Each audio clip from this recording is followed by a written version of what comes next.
नमस्कार मित्रांनो, लक्ष्मीच्या पावलांनी या मालिकेच्या आजच्या भागामध्ये मी तुम्हा सर्वांचे अगदी मनपूर्वक स्वागत करते. आजच्या भागामध्ये आपल्याला पाहायला मिळतं, आता राहुल नाटक करत कलाला म्हणतो, हा कागद, ही चिठ्ठी तू माझ्या कपाटात ठेवत होतीस, म्हणजे तुम्हा सगळ्यांना दाखवून द्यायचं होतं की मी हे सगळं काही केलं आहे. हो ना कला, तुझा हाच प्लॅन होता.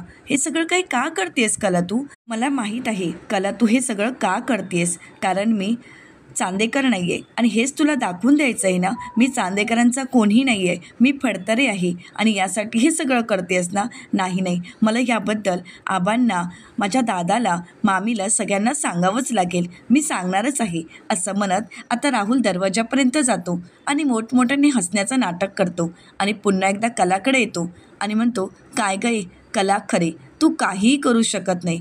तुला काय वाटलं, तुझ्या हातात असणारा हा कागद तू माझ्या लाडक्या दादाला दाखवशील आणि तो तुझ्यावर विश्वास ठेवेल? शक्यच नाही. कसं आहे ना, दादा फक्त माझ्यावरच विश्वास ठेवणार आहे. कला म्हणते, राहुल, हा तुझा गैरसमज आहे. एक गोष्ट लक्षात ठेव, माझा नवरा खूप चांगला आहे, तो स्वभावाने चांगला आहे, मनाने चांगला आहे आणि म्हणूनच आत्तापर्यंत त्याने भावाचं नातं अगदी व्यवस्थितपणे निभावलं आहे. परंतु एक गोष्ट विसरू नकोस की माझा नवरा मूर्ख नाही आहे. हे अक्षर तो ओळखू शकणार नाही आहे का? याच्यावरची तुझी सही तो पडताळून पाहू शकणार नाही आहे का? तुझा हा गैरसमज दूर कर राहुल.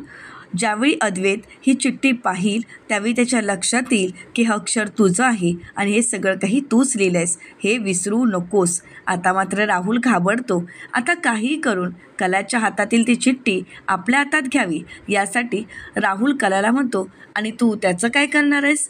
आणि त्याचवेळी कला मागे येऊन पाहते आणि त्याच संधीचा फायदा घेत राहुल कलाच्या हातातील तो कागद काढून घेतो आणि कलाला मात्र धक्काच बसतो.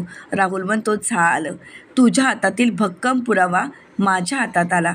आता तू काय करणार आहेस सांग बघू, कारण तुझ्या हाती आता कुठलाच पुरावा नाही आहे. कला, खरे जा, आता जाऊन दादाला काय सांगणार आहेस?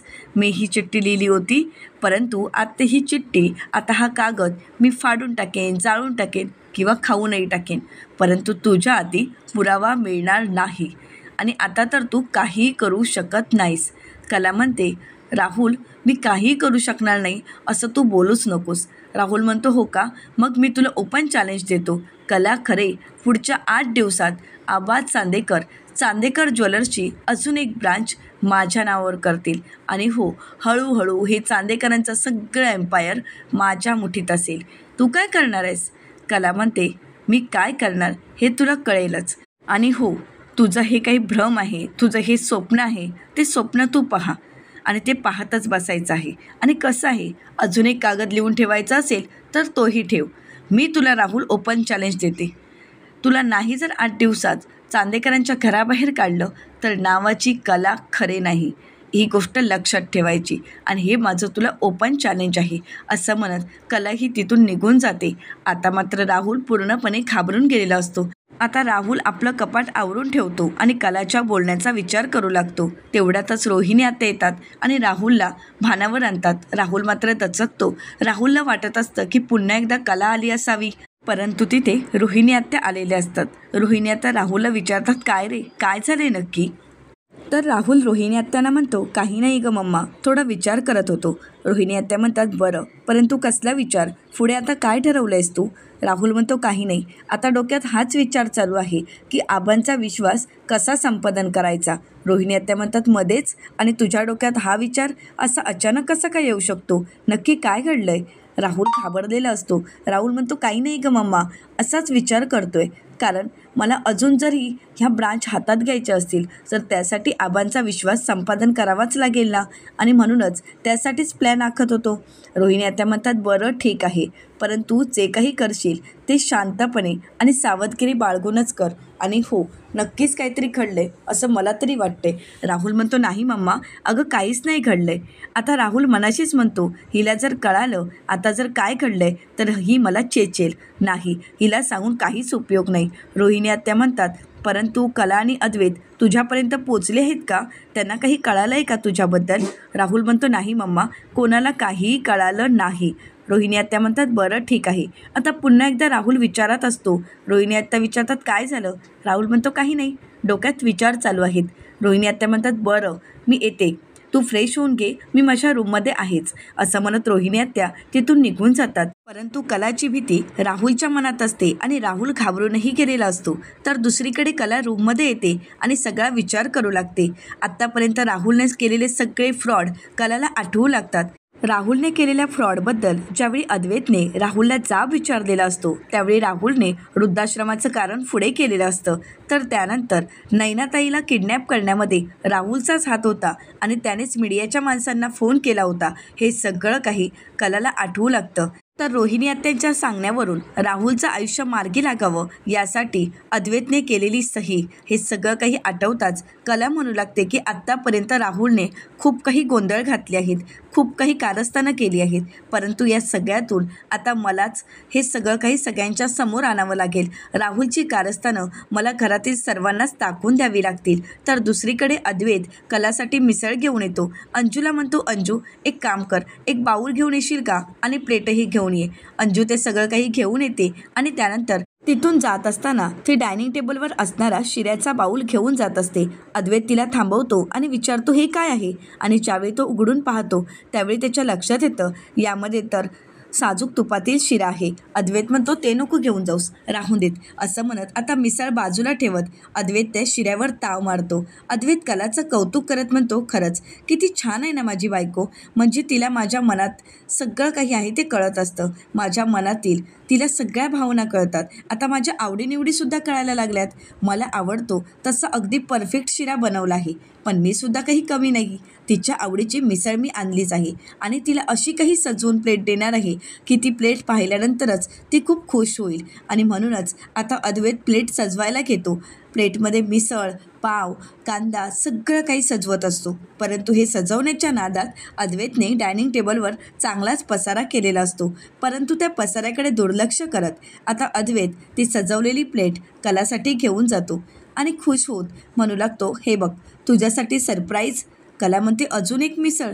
अद्वैत म्हणतो, हो, तूच म्हणाली होतीस ना की खरेंच्या स्टॉलवरची मला मिसळ खावीशी वाटते, म्हणूनच ही मिसळ घेऊन आले आहे. कला म्हणते, चांदेकर कशासाठी?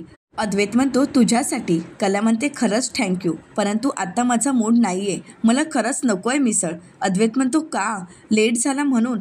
नाही, तुला मिसळ खावीच लागेल. कला म्हणते, नाही, माझ्या डोक्यात दुसरा विचार चालू आहे आणि आता मला मिसळ नाही खायची आहे. आता कला विचार करत असते. अद्वैत विचारतो, नक्की काय झालंय? कसला विचार करतेस? कला मनाशीच म्हणते, मी जर याला आत्ताच सांगितलं तर या गोष्टीवर तो विश्वास ठेवणार नाही. जोपर्यंत माझ्या हाती पुरावे लागत नाहीत तोपर्यंत चांदेकरला काही सांगण्यात अर्थ नाही. कला म्हणते, ऑफिसला निघायचं आहे. असं म्हणत आता कला आपली पर्स घेते आणि ऑफिसला जायला निघते. आता कला ज्यावेळी रूमच्या बाहेर येते तर अद्वैतही तिच्या मागे मागे येतो. परंतु ज्यावेळी कला हॉलमध्ये येते आणि डायनिंग टेबलवरचं दृश्य पाहते त्यावेळी ती अद्वैतला विचारते, चांदेकर हे काय आहे?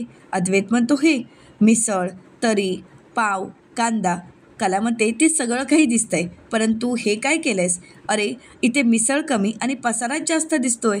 आता कला अंजूला आवाज देते आणि अंजूच्या मदतीने ती सगळी साफसफाई करून घेते. अंजूला म्हणते, हे टेबलवरचे मॅट धुवायला टाक. आणि असं म्हणत आता कला ऑफिसला निघालेली असते. तर अद्वैत म्हणतो, म्हणजे हिला पसारा दिसला, मिसळ नाही दिसली? तर आता कलाही अंजूकडे ती मिसळ देते आणि म्हणू लागते, अंजू हे झाकून ठेव, मी आल्यावरच खाईन. आणि अद्वैतला म्हणते, चल ऑफिसला. परंतु अद्वैत काही कलासोबत ऑफिसला जात नसतो. आता कला अद्वैतच्या हाताला धरून त्याला ऑफिसला घेऊन जाते. तर दुसरीकडे पाहायला मिळतं खरेंच्या घरी आता खरे घडलेला सर्व प्रकार संगीताताईंना सांगू लागतात आणि त्यानंतर ते स्वतःच्या डोळ्यात ड्रॉप घालत असतात. संगीताताई म्हणतात, खरंच जावई बापू किती काय काय करत असतात ना आपल्यासाठी. तर आता खरे म्हणतात की हो ना, खरंच जावई म्हणजे लाखात एक नाही तर करोडोमध्ये एक आहे. आपले जावई बापू खरंच खूप निर्मळ मनाचे आहेत. त्यांचं मन अगदी शुद्ध आहे. खरंच त्यांच्या मनात कोणाविषयीही कडुता भावना नसते किंवा कधीच कोणाबद्दल ते वाईट चिंततही नाहीत. अगदी निर्मळ पाण्यासारखा त्यांचा स्वभाव आहे. असं म्हणत आता ते कौतुक करत असतात. तर दिनकरराव पुढे म्हणतात आणि आपल्या कलेला सुद्धा ते तेवढंच जपतात. तिच्यावरही खूप जीवापाड प्रेम करतात. संगीताताई म्हणतात, हो ना, आता तर मी कलेलाच फोन करते आणि तिला सांगते, जावई बापू जर तुझ्या बाजूला असतील तर त्यांना थँक्यू म्हण. दिनकरराव म्हणतात, नाही नाही, तू फोन करू नकोस, कारण त्याबद्दल काही कलेला सांगायचं नाही. तसं जावई बापूच म्हणाले आहेत, कारण कलेला काही कळायला नको असं त्यांनी मला सांगितलं आहे. संगीताताई विचारतात, कशासाठी? तर आता दिनकरराव म्हणतात, तुला तर माहीतच आहे आपल्या कलेची निराळी तऱ्हा. तिला जर आवडलं तर बरं, तर कौतुकही करेल, आणि नाहीच आवडलं तर भांडायला मागेही पाहणार नाही, आणि म्हणूनच त्यांना वाटतंय ना तसंच सगळं काही घडून देत. तर संगीताताई म्हणतात, हो हो, तुम्ही सांगितलंत ना ते बरं केलं, नाहीतर मी आता येड्यावानी कलेला फोन केला असता आणि सगळं काही बरळत बसली असती, आणि मग आपल्या कलेने काय केलं असतं काही माहीत. दिनकरराव म्हणतात, हो, म्हणून असं काही करू नकोस. संगीताताई म्हणतात, नाही नाही, मी नाही फोन करत, असं म्हणत संगीताताई फोन ठेवतात. आता दोघंही अद्वैतचं खूप कौतुक करत असतात. तर दुसरीकडे कला आणि अद्वैत ऑफिसमध्ये पोहोचलेले असतात. कला तिचं काम करत असते, परंतु कलाचं काही कामात लक्ष लागत नसतं, आणि हे दृश्य अद्वैतने पाहिलेलं असतं. अद्वैत म्हणतो, हिचं काय चाललंय, हिचं आज कामात का लक्ष नाही आहे? बरोबर, पोट जर रिकामी असेल तर माणसाचं कामात लक्ष लागणार आहे का? नाही. आली आहे ना उपाशी ऑफिसमध्ये. आता सदासुद्धा कुठे राहिला? ही ऑर्डर केली ती तरी वेळेत यायला हवी, नाहीतर ही जरी ऑर्डर उशिरा आली तरी तिची तीच नाटकं सुरू होतील. आणि त्याचवेळी सदा येतो आणि म्हणतो, सर हे घ्या, तुम्ही ऑर्डर केलं होतं. अद्वैत म्हणतो, मी? तर त्यानंतर अद्वैत त्याला डोळा मारतच खोटं बोलायला सांगतो. सदा म्हणतो, नाही नाही, मी ऑर्डर केलं आहे, तेही खूप छान सँडविच आहे. अद्वैत म्हणतो, सँडविच? आणि का ऑर्डर केलंयस? सदा म्हणतो, ऑर्डर तर केलं आणि 200 रुपयाचं केलं आहे, परंतु आता ते वाया जाणार असंच वाटते. अद्वैत म्हणतो, नाही नाही, अन्न वाया घालवायचं नाही, आणि तसंही खरेला अन्न वाया घालवलेलं अजिबातच आवडत नाही आहे, त्यामुळे ती तर सँडविच खाईलच. कला म्हणते, नाही चांदेकर, मला भूक नाही आहे, मी आता काहीही खाणार नाही. अद्वैत म्हणतो, हो, पण ते अन्न वाया जाणार आहे ना, मग अन्न वाया झालेलं तुला चालणार आहे का? कला म्हणते, अन्न वाया झालेलं मला चालणार नाही, परंतु सदा, ही ऑर्डर तू का केली आहे सांग बघू? दुसऱ्या कोणाची ऑर्डर आहे का? तसं जर असेल तर ज्याची ऑर्डर आहे त्याला नेऊन दे. अद्वैत म्हणतो, नाही नाही, ऑर्डर दुसऱ्याची असली तरी पोचायला उशिराच होईल ना, आणि ते थंड झालं तर तो खाणार आहे का? नाही. त्यापेक्षा तू एक काम कर, तू खाऊन घे बरं. कला म्हणते, नाही सदा, तू एक काम कर, तू बाहेर घेऊन जा आणि स्टाफसोबत तुम्ही खाऊन घ्या, परंतु मला नको आहे. अद्वैत म्हणतो, मी तर खाऊ शकत नाही, कारण मी आज भरपूर असा शिरा खाला आहे. उपाशी तर तूच आहेस, मग तू खायचं आहे. कला म्हणते, नाही, मला नको आहे. आता मात्र अद्वैत काही ऐकून घ्यायला तयार नसतो. जबरदस्तीने का होईना, परंतु त्याला कलाला ते सँडविच घालायचंच असतं. कला उपाशी असल्यामुळे तिचा कुठे लक्ष लागत नाही असं अद्वैतला वाटत असतं. अद्वैत कलाचा विचार करत असतो, तिची काळजी करत असतो. तर त्यानंतर तो सदाला ते सँडविच खोलून दाखवायला सांगतो. सदा म्हणतो, बघा ना किती फ्रेश आहे सँडविच. तर कला ते सँडविच पाहते. अद्वैतला वाटतं आता कला सँडविच खाईल, परंतु कला ते सँडविच अगदी खूप छान प्रकारे पॅकिंग करते आणि म्हणते, सदा हे घेऊन जा, ज्याची ऑर्डर असेल त्याला तरी दे, नाहीतर तू आणि स्टाफ बसून हे संपवा, परंतु अन्न वाया घालवू नकोस. आता सदाजवळ दुसरा पर्यायच नसतो. सदा ते सँडविच तिथून घेऊन जातो. अद्वैत म्हणतो, काय चाललंय नक्की हिचं? ही उपाशी का आहे? अद्वैतला तर काहीच कळत नसतं. कलाच्या डोक्यात मात्र सतत राहुलचा विचार चालू असतो. राहुलचं हे कारस्थान सर्वांसमोर कसं आणावं हाच विचार कलाच्या डोक्यात चालू असतो. तर दुसरीकडे पाहायला मिळतं, सरोज मॅडमनी एक नवीन प्रोजेक्ट आखलेला असतो आणि त्या प्रोजेक्टबद्दल ते आबांशी चर्चा करण्यासाठी येतात. सरोज मॅडम म्हणू लागतात, आबा, ही आपली नवीन विंग असेल आणि ही विंग आपल्या तरुण पिढीसाठी असेल. म्हणजेच आजकालच्या तरुण पिढीतील मुली जास्त दागिने वापरत नाहीत, परंतु त्यांना असं छोटंसं नाजूक काहीतरी हवं असतं, आणि तेही त्यांच्या पसंतीचं. आणि म्हणूनच आपण ही नवीन विंग, नवीन प्रोजेक्ट उभारला आहे. कित्येक वर्षाचं माझं हे स्वप्न होतं आणि या प्रोजेक्टवर मी खूप जीव ओतून काम केलं आहे. तर आबा म्हणतात, हो, खरंच सरोज, तू करतेस ते अगदी योग्य आहे, परंतु सरोज, ह्या सगळ्याचा डोलारा कोण सांभाळणार आहे? कारण एवढा मोठा डोलारा सांभाळण्यासाठी तशी आपल्याजवळ माणसंही हवी आहेत. तर आता सरोज मॅडम म्हणू लागतात, का नाही, आम्ही तर आहोतच ना. अद्वैत आहे, राहुल आहे, मी आहे, कला आहे. आता नकळतपणे का होईना, परंतु त्यांनी कलाला ॲक्सेप्ट केलेलं असतं. आबा म्हणतात, कला? तर आता सरोज मॅडम म्हणू लागतात की हो, कला खरंच खूप छान काम करते. मला माहीत आहे ती थोडी आगाऊ आहे, फटकळ आहे, परंतु तिच्या कामाबद्दल आतापर्यंत माझ्याजवळ कुठलीही तक्रार आली नाही आहे. तिचं काम म्हणजे अगदी स्वच्छ आणि निर्मळ मनानेच केलेलं असतं, आणि म्हणूनच माझा तिच्यावर विश्वास आहे. आतापर्यंत चांदेकर ज्वेलर्स हे विश्वासाच्या जोरावर नावाजलेलं आहे. विश्वास आणि परंपरा या तोडीस तोड देत आता हे नवीन साज आपण मार्केटमध्ये उतरणार आहोत आणि त्यासाठी मार्केटिंगही तेवढंच व्हायला पाहिजे. या सगळ्याचा मी विचार केलाच आहे. तर आबा म्हणतात ही कल्पना सगळ्यांपर्यंत पोचलीच पाहिजे. सरोज मॅडमची ही कल्पना आबांनाही खूप आवडलेली असते आणि आबा खुश होतात. तर त्याचवेळी सरोज मॅडमना फोन येतो. सरोज मॅडम म्हणू लागतात, आबा खूप महत्त्वाचा फोन आहे, मला घ्यावा लागेल. असं म्हणत सरोज मॅडम तिथून निघून जातात. तर आबा सरोज मॅडमच्या बोलण्याचा विचार करतात आणि म्हणू लागतात, खरंच सरोजच्या मनामध्ये कुठेतरी का होईना परंतु कलाविषयी कॉर्नर आहे. कारण ज्यावेळी रोहिणी कलाविषयी सरोजला भडकवत होती, तिच्याविरुद्ध काय काय बोलत होती, परंतु सरोज मात्र काहीच बोलली नाही. उलट तिने कलाचा हात हातात घेत तिला चांदेकरांच्या घरात परत एकदा आणलं आहे. आई अंबाबाई सगळं काही नीट होऊ देत. आता याबद्दल मला या सगळ्यांसोबत चर्चा करावीच लागेल. आबा तर खूप खुश असतात. तर दुसरीकडे आता ज्यावेळी पूजा ऑफिसला येते त्यावेळी राहुल म्हणतो, काय मग पूजा, आई कशी आहे? असं म्हणत तो तिच्या खांद्यावर हात ठेवतो. परंतु पूजाला हे काही आवडत नसतं. तर पूजा म्हणते, बरी आहे. राहुल म्हणतो, आता त्यांना बरं व्हावंच लागेल, कारण त्यांच्यासाठी आपण खर्च करणारच आहोत. आता आईला तुझ्या बरं करायचं असेल तर त्यासाठी चांगला डॉक्टरही मिळायला हवा आणि त्यासाठी तेवढे पैसेही हवे आणि ते पैसे माझ्याच ऑफिसमधून जाणार आहेत. मग पूजा मग काय ठरवलंयस? असं म्हणत तो पूजाचे गालावर आलेले केस बाजूला करतो. पूजाला हे सगळं काही विचित्र वाटत असतं. राहुल म्हणतो, पूजा आज तुला मी लवकर यायला सांगितलं होतं पण तू लवकर आली नाहीस, पण मी तुला माफ केलं. ही पण एक गोष्ट लक्षात ठेव, ही तुझी शेवटची चूक आहे.